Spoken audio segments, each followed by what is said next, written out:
¿Qué anticuerpo constituye el marcador serológico del antifosfolipídico? Entonces, el antifosfolipídico fue descubierto, está muy fuerte creo, no, está bien, ¿no? El antifosfolipídico fue descubierto básicamente por un BDRL falsamente positivo, o sea, un falso positivo, o sea, prueba no treponémica, BDRL o RPR positivo con FTA negativo, en una cohorte de pacientes que tenían trombosis venosa profunda y que eran mujeres que tenían antecedentes de pérdidas fetales. Eso es lo característico. Posteriormente esto se descubrió que se debía a anticuerpos anticardiolipina que producían anticoagulante lúpico positivo. Entonces, uno de los criterios más importantes para decir SAF es la presencia incluso del BRL falso positivo o de anticuerpos anticardiolipina o de anticoagulante lúpico, asociado hoy en día a trombosis que puede ser arterial o venosa. En este caso, esta enfermedad protrombótica es arterial o venosa, puede producir infartos cerebrales, trombosis mesentérica, como puede producir trombosis venosa profunda y puede producir tromboembolismo pulmonar. Y en mujeres, antecedentes de pérdidas tempranas, abortos recurrentes, pérdidas fetales tardías. ¿Qué anticuerpo constituye un marcador serológico antifosfolipídico? Justo lo que hemos visto ahorita. Una de las siguientes afirmaciones es falsa respecto a AR. Entonces, AR la afección suele ser simétrica, porque es una poliartritis simétrica, aditiva, erosiva, deformante y luxante. Entonces, la afectación articular suele ser simétrica, las articulaciones de la mano son las más afectadas, efectivamente, las articulaciones más afectadas son muñeca, metacarpofalángicas, interfalángicas proximales, nunca interfalángicas distales, ¿eh? Las distales no las compromete. Metatarso falángicas, rodilla, en ese nivel. Se asocia a Sjögren en un 50%, ¿no? Y 25 varón a 50%, y sigue un curso progresivo en el 10% de los pacientes. Ahora, es una enfermedad básicamente inflamatoria autoinmune localizada. Generalmente los inmunocomplejos se van a formar a nivel de la sinovia, pero no hay inmunocomplejos circulantes. La enfermedad de inmunocomplejos circulantes fundamentalmente es LES, ese es típico de LES. De las siguientes articulaciones, la más frecuentemente afectada en artritis reumatoide es la metacarpofalángicas clásicas, ¿sí? Las metacarpofalángicas clásicas. Durante la gestación, la artritis reumatoide suele mejorar, incluso la enfermedad remite durante la gestación, mientras que en lupus, en LES, la gestación empeora la enfermedad. Por lo general se activa la enfermedad renal y hematológica, se hace más agresiva, y adicionalmente a eso en lupus los pacientes suelen provocar, ¿no?, retardo de crecimiento intrauterino y parto prematuro, además de, es muy frecuente, pérdidas fetales tardías, óbito e incluso abortos recurrentes en lupus. Entonces en lupus la paciente puede tener abortos recurrentes, pérdidas fetales tardías, óbito, y por lo general si llega al final, retardo de crecimiento y parto prematuro. Y la enfermedad se enciende a nivel fundamentalmente renal y hematológico. En el adulto el criterio principal de AR es, entonces hoy en día los criterios son compromiso articular, serológico y tiempo. En el serológico tenemos los reactantes de fase aguda y los anticuerpos, que son el factor reumatoideo y antipéptido cíclico citrulinado, que te dan puntaje. Todos estos te dan puntaje. El reactante de fase aguda, que puede ser PCR o BCG, es negativo o positivo, 1 punto. Y los anticuerpos tienen dos tipos de puntaje, o sea, 3 puntos de puntaje: negativo, bajo, 1 punto, y alto, mayor de 3 veces su valor normal, 2 puntos. Mientras que el compromiso articular es lo más válido, puede llegar hasta 5 puntos, 6 puntos se necesitan para el diagnóstico, y lo más certero es cuando es una poliartritis, o sea, una artritis de articulaciones pequeñas mayor de 10, o sea, una poliartritis de articulaciones pequeñas. Eso es lo que tiene más valor, pero generalmente manos, todas las interfalángicas, todas las metacarpofalángicas, ahí tengo 10, y algunas en el carpo ya tengo más de 10, entonces 5 puntos. Y el tiempo, si es menor de 6 semanas, 0, y si es mayor o igual a 6 semanas, que también es el corte para decir agudo crónico, 1 punto. ¿Cuáles de los siguientes criterios no corresponde a R? Entonces AR, esto está más en función de los criterios antiguos, pero bueno, que son además características de la enfermedad. Pero los nódulos subcapsulares, claro que no es AR, porque esto es típico de la osteoartrosis. La rigidez típicamente es mayor de 1 hora matutina, incluso mayor de 2 horas. El factor reumatoideo sérico es positivo en el 70-80% de los pacientes. Generalmente compromete, es poliarticular, y erosiones es frecuente en los pacientes. Mujer de 35 años que de hace 6 meses refiere dolor y edema en ambas manos. Examen físico, dolor y aumento de volumen de articulaciones metacarpofalángicas próximas y proximales, y desviación cubital. ¿Cuál es el diagnóstico más probable? Entonces, si nosotros nos damos cuenta acá, 35 no está escogido por gusto, porque ¿cuál es el grupo de edad más frecuente? 40-60. Entonces, como para decir, pucha, 35 está un poquito todavía, pero tiene compromiso bilateral, ¿no? De ambas manos, y la desviación cubital. Entonces tiene compromiso articular y la desviación cubital. La secuela más frecuente, y número 1, justamente es la desviación cubital, o también llamada ráfaga cubital, que compromete interfalángicas proximales e interfalángicas distales. O sea, en realidad el compromiso es de interfalángica proximal, hace la ráfaga, ¿no? Metacarpofalángica e interfalángica, que hace que al final se desvíe todo el resto. Entonces se compromete metacarpofalángica y muñeca y hace la ráfaga cubital.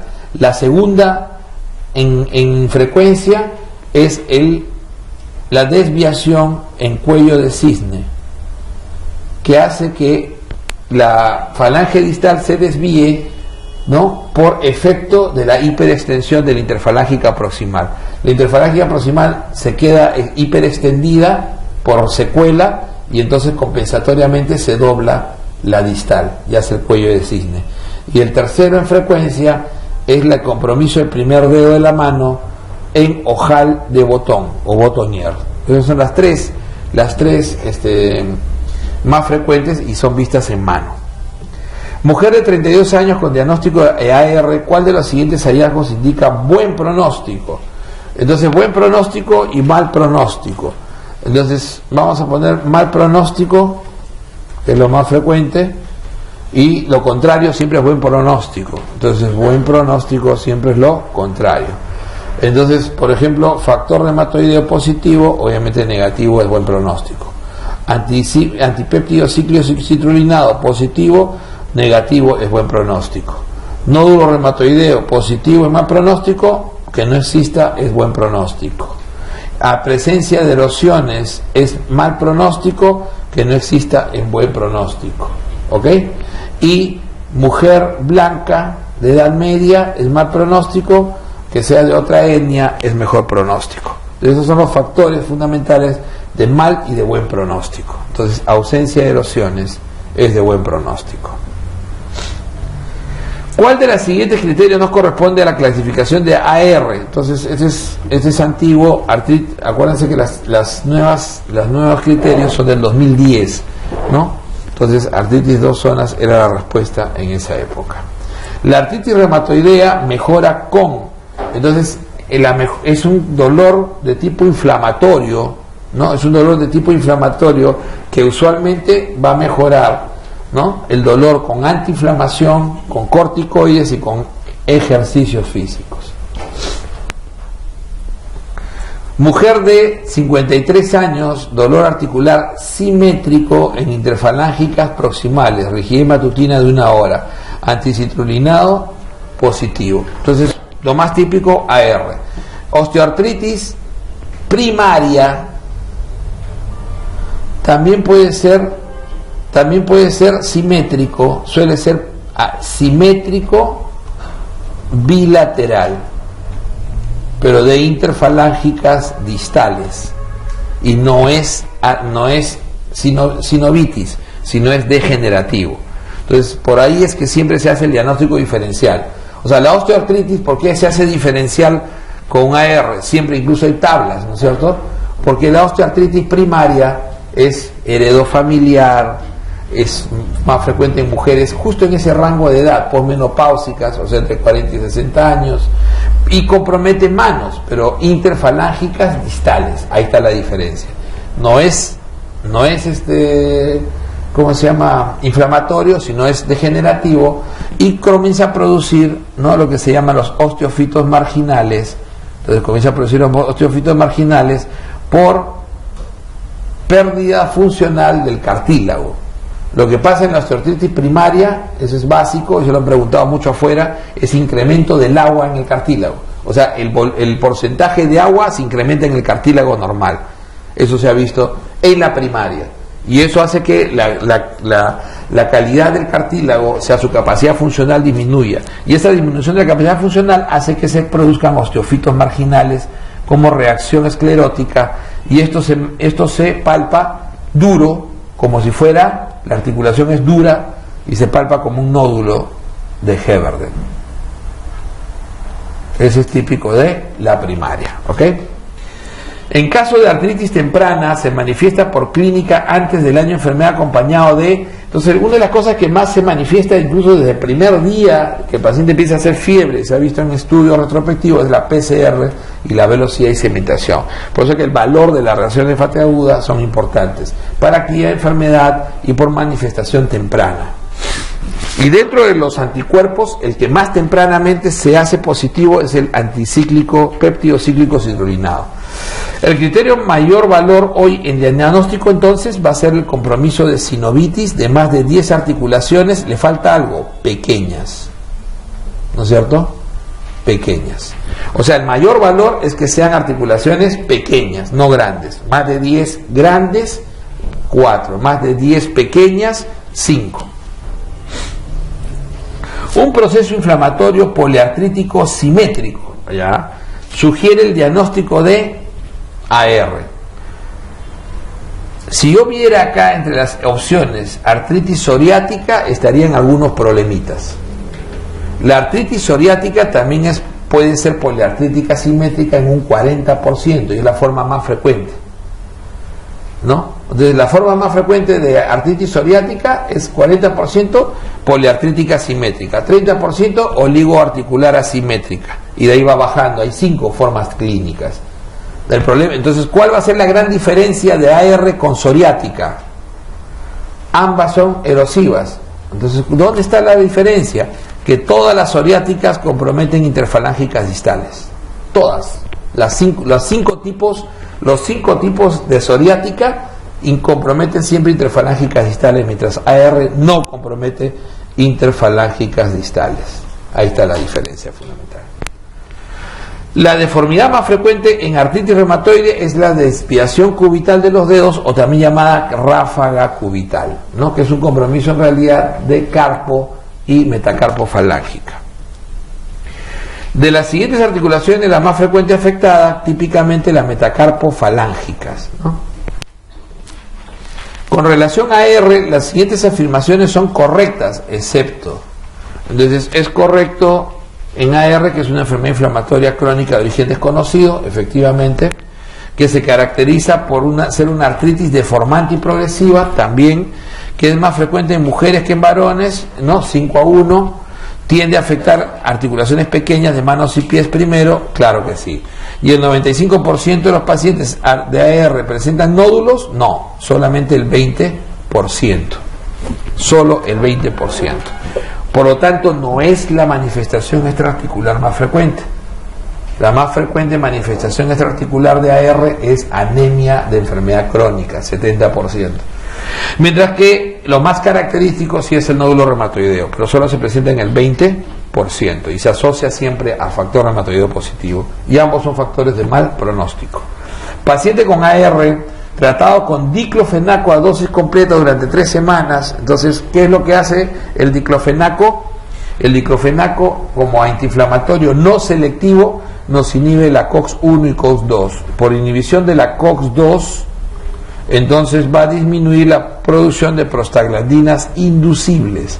Las inducibles son aquellas que se producen en el proceso inflamatorio, pero los AINES no selectivos también me van a bloquear la COX-1, ¿no?, que producen las prostaglandinas constitutivas, y ahí vienen fundamentalmente los efectos adversos sobre el riñón, disminuyendo el flujo renal, también puede producir incluso proteinuria, sobre la pared gástrica, disminuyendo la calidad del moco, incrementando la secreción de ácido, y sobre las plaquetas, interfiriendo, ¿no?, incrementando la agregación plaquetaria. Entonces, esto de acá son los que más los que se suelen asociar a los factores de riesgo más importantes, ¿no?, como gastropatía por AINES. En la forma de inicio más frecuente de artritis reumatoidea, la afección articular es básicamente simétrica y aditiva, es la forma más, ¿no? Es simétrica y aditiva. Entonces va sumando. Diferente que sea migratorio. Migratorio es que se enciende, o sea, va de uno a otro, pero cuando pasa de uno a otro, el otro se apaga. Entonces va migrando. Y eso es típico de el paciente con artritis gonocócica en la primera etapa, donde suele ser migratorio. Migratorio también es artritis reactiva, típico de artritis reactiva, pero esta es simétrica y aditiva, va sumando. ¿Cuál de los exámenes auxiliares es más útil para hacer diagnóstico de monoartritis tuberculosa de rodilla? Entonces las monoartritis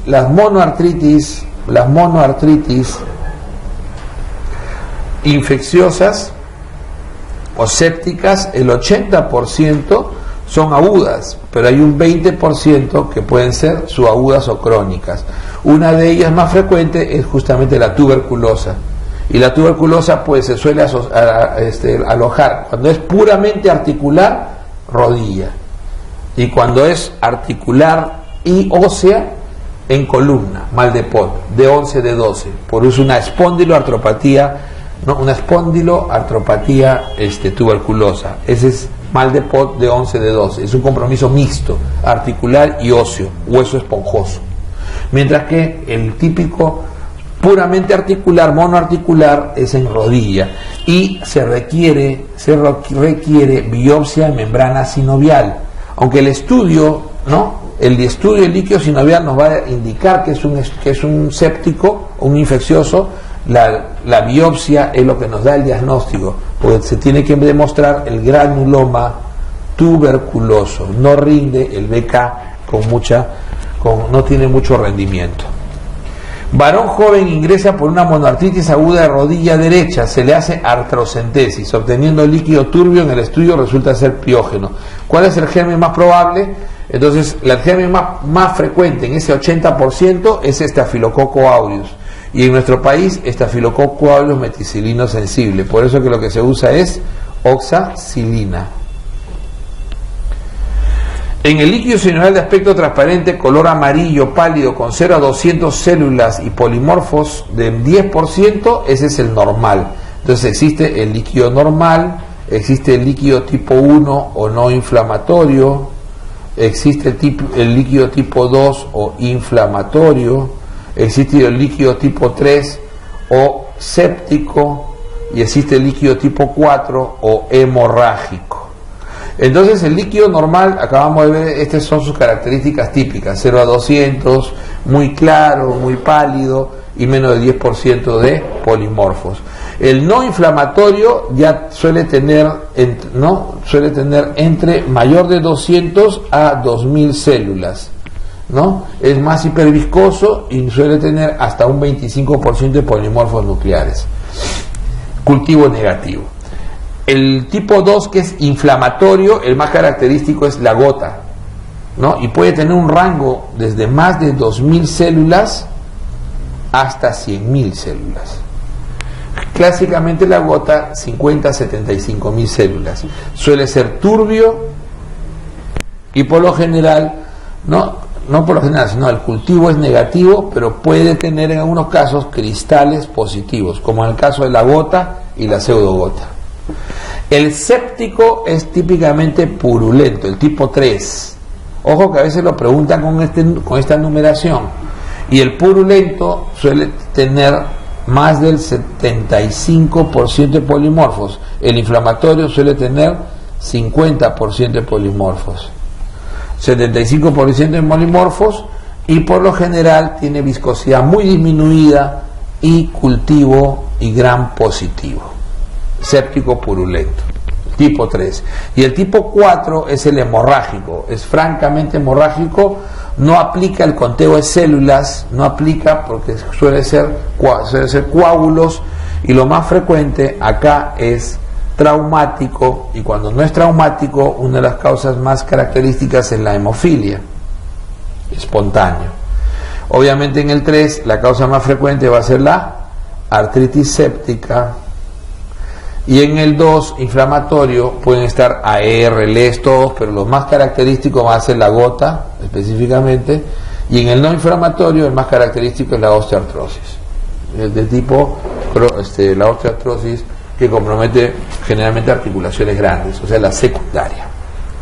¿Cuál es el examen auxiliar más útil para el diagnóstico de monoartritis? Entonces, nuevamente, aquí hay un error, es biopsia membrana sinovial, ¿ok? Biopsia membrana sinovial.